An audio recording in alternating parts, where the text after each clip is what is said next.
This luxury building in Malibu, formerly the home of late Tonight Show host Johnny Carson, is worth $81 million. The house sits on over 4 acres of grounds, including grounds, gardens, and paths leading to the beautiful beach below.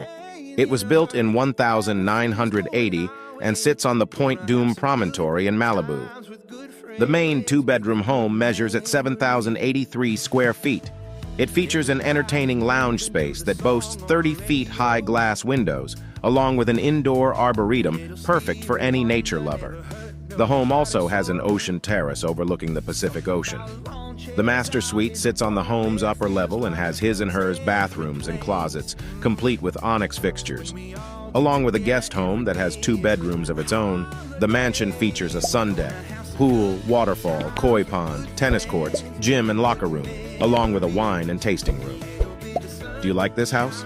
Would you pay $81 million for this place?